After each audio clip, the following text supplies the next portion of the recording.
Hello traders, स्वागत है आपका एक और एपिसोड में। मार्केट स्ट्रक्चर को सही तरीके से पहचानना और उसके जरूरी हिस्सों को समझना हर ट्रेडर की ट्रेडिंग जर्नी का पहला और सबसे अहम कदम है, जो सफलता और प्रॉफिटेबिलिटी की ओर ले जाता है। ज्यादातर ट्रेडर्स को नुकसान इसलिए होता है क्योंकि वो मार्केट स्ट्रक्चर को सही से पहचान और समझ नहीं पाते। इस एपिसोड में हम मार्केट स्ट्रक्चर के बेसिक और एडवांस दोनों ही कॉन्सेप्ट्स को समझाएंगे, जो हर ट्रेडर के लिए जरूरी हैं।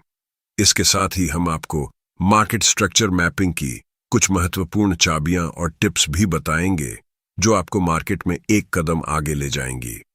तो इस वीडियो को धीरे धीरे पूरा देखें और नोट्स भी बनाते रहें, ताकि आपको और बेहतर और गहरी समझ मिल सके। तो ट्रेडर्स, अगर ये सब कुछ आपकी दिलचस्पी का है तो इस वीडियो को लाइक करके अपना सपोर्ट दिखाइए, और अगर आप चैनल पर नए हैं तो सब्सक्राइब करना मत भूलिए। मार्केट स्ट्रक्चर का जनरल बिहेवियर। तो चलिए शुरुआत करते हैं मार्केट स्ट्रक्चर के जनरल बिहेवियर से। मार्केट की मूवमेंट को समझने के पीछे दो मुख्य फैक्टर्स होते हैं। ट्रेंडिंग, जिसमें आता है अप ट्रेंड और डाउन ट्रेंड। कंसोलिडेशन फेज, जिसे हम चॉपी या रेंजिंग मार्केट भी कहते हैं। इसे ऐसे समझिए जैसे एक लगातार चलता हुआ चक्र, सर्कल, जहां प्राइस हमेशा डाउन ट्रेंड, अप ट्रेंड और कंसोलिडेशन के बीच घूमता रहता है। कंसोलिडेशन के दौरान लिक्विडिटी और इंस्टीट्यूशनल ऑर्डर्स जमा होते हैं। आमतौर पर प्राइस को अप ट्रेंड से डाउन ट्रेंड या डाउन ट्रेंड से अप ट्रेंड जाने के बीच कंसोलिडेट करना पड़ता है। इसलिए जब भी आप चार्ट खोलते हैं, पहला सवाल हमेशा यही होना चाहिए कि मार्केट अभी अप ट्रेंड में है, डाउन ट्रेंड में है या फिर कंसोलिडेशन फेज में है। Basic market structure. अब चलिए पहले बेसिक इंट्रोडक्शन समझते हैं मार्केट स्ट्रक्चर का, और फिर आगे बढ़ेंगे एडवांस पॉइंट्स की तरफ। अगर हम एक आदर्श अप ट्रेंड की बात करें तो इसमें प्राइस लगातार हायर हाइज और हायर लोज बनाता है। प्राइस आमतौर पर पिछले हाइज को तोड़ता है लेकिन लोज को बनाए रखता है। एक अप ट्रेंड तब खत्म होता है जब प्राइस किसी बड़े मेजर लो को नीचे की तरफ तोड़ देता है। उदाहरण के लिए, अगर अप ट्रेंड को बनाए रखना है तो प्राइस को अपने मेजर लो को तोड़ना नहीं चाहिए। जब भी प्राइस किसी मेजर हाई को ऊपर की तरफ तोड़ता है तो उसे ब्रेक ऑफ स्ट्रक्चर BOS कहा जाता है, और उसी वेव से एक डिमांड जोन बनता है। सही मेजर हाइज और लोज की पहचान करना बहुत जरूरी है, क्योंकि इन्हीं से हमें ट्रेंड रिवर्सल या कंटिन्यूएशन के संकेत मिलते हैं। अगर इन्हें ठीक से पहचान नहीं पाए तो गलत साइड पर ट्रेड करने का खतरा बढ़ जाता है। बिल्कुल यही कॉन्सेप्ट बेयरिश सिनेरियो पर भी लागू होता है। डाउन ट्रेंड में प्राइस लगातार लोअर लोज और लोअर हाइज बनाता है। इस दौरान प्राइस पिछले लोज को तोड़ने की कोशिश करता है, जबकि हाइज को बनाए रखता है। अब चलिए और गहराई से समझते हैं रियलिस्टिक मार्केट स्ट्रक्चर को। आइडियल अप ट्रेंड या डाउन ट्रेंड मार्केट में बहुत कम देखने को मिलता है। असली मार्केट स्ट्रक्चर अक्सर काफी जटिल होता है, जिसमें रिट्रेसमेंट्स, कंसोलिडेशंस और फॉल्स ब्रेकआउट्स देखने को मिलते हैं। यही कारण है कि ट्रेडर्स के लिए जरूरी है कि वो सिर्फ आइडियल पैटर्न पर निर्भर न रहें, बल्कि असली मार्केट की जटिलताओं को भी समझें और उसके हिसाब से अपनी स्ट्रैटेजी बनाएं। यह है मार्केट में ज्यादातर दिखने वाला रियलिस्टिक अप ट्रेंड स्ट्रक्चर। अब मान लीजिए एक ऐसा सिनेरियो आता है जहां प्राइस पिछले हाइज को ऊपर की तरफ तोड़ देता है। यहां एक अहम सवाल खड़ा होता है, हम वैलिड मेजर हाइज और मेजर लोज को कैसे पहचानें?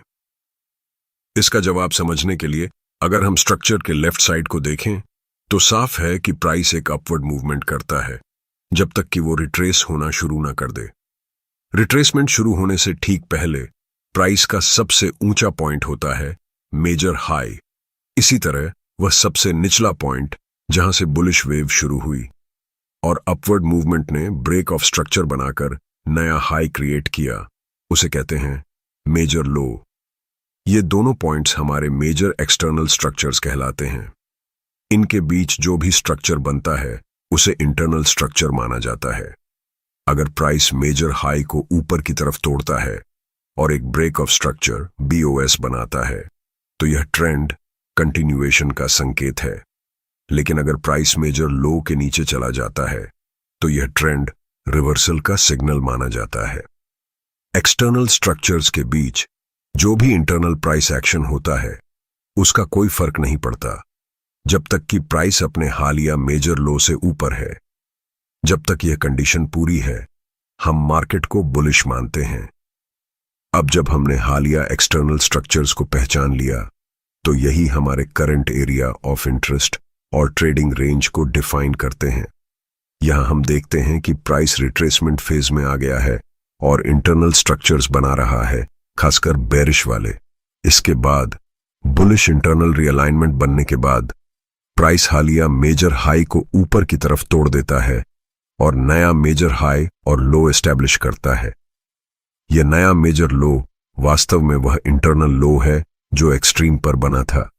इसे मेजर लो इसलिए माना जाता है क्योंकि यही आखिरी लो था जहां से प्राइस ने अपवर्ड मूवमेंट शुरू की और ब्रेक ऑफ स्ट्रक्चर बनाया।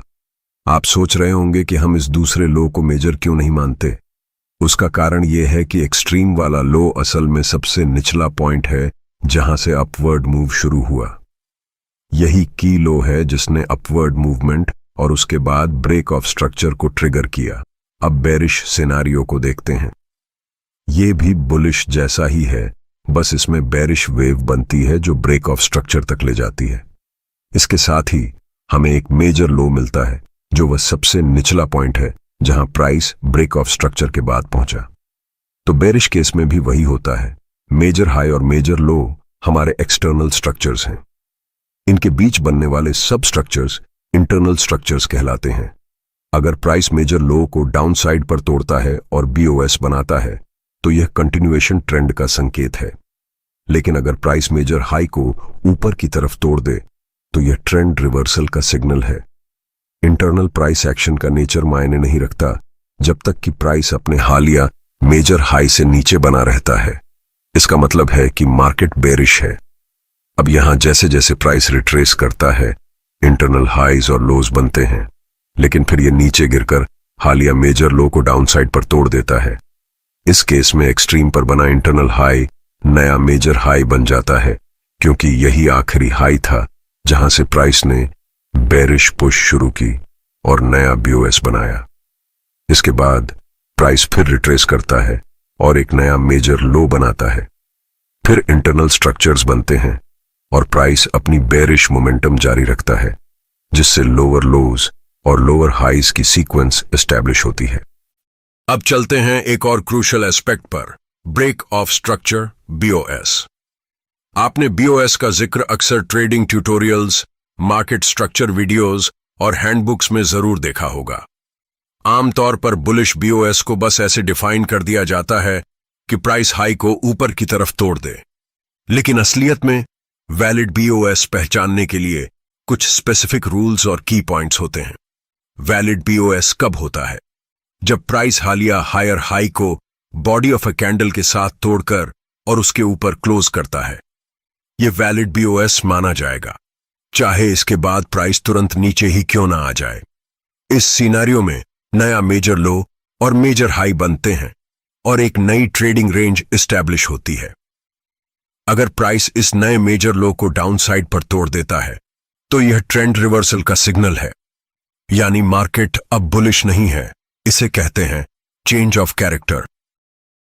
लेकिन अगर प्राइस सिर्फ विक या शैडो से हाई को तोड़ता है और कैंडल का बॉडी उसी हाई से नीचे क्लोज हो जाता है तो यह वैलिड बीओएस नहीं माना जाएगा। इसे हम इंटरनल स्ट्रक्चर मानते हैं और ट्रेंड रिवर्सल कंफर्म करने के लिए हमें एक्सट्रीम वाले मेजर लो के टूटने का इंतजार करना चाहिए। अब अगर विक हाई से ऊपर जाए और अगली कैंडल का विक पहली कैंडल के विक से बड़ा हो और क्लोजिंग भी वैलिड हो जाए तो यह एक वैलिड बुलिश बीओएस है। यहां नया मेजर हाई और मेजर लो बनता है और मार्केट बुलिश स्टेट में बना रहता है। सिर्फ तब रिवर्सल कंफर्म होगा जब नया बना मेजर लो डाउन साइड पर टूटे। बेरिश बीओएस बेरिश सिनेरियो भी बिल्कुल यही पैटर्न फॉलो करता है। अब चलते हैं अगले की फैक्टर पर, change of character. Valid change of character पहचानने के लिए सबसे पहले मार्केट डायरेक्शन पहचानना जरूरी है कि वो अप ट्रेंड में है या डाउन ट्रेंड में। उसके बाद वैलिड बोस पॉइंट्स को हाईलाइट करना होता है। बुलिश केस में जब प्राइस वैलिड बुअर्स बनाता है तो पहला मेजर लो और मेजर हाई हमारे एक्सटर्नल स्ट्रक्चर्स होते हैं।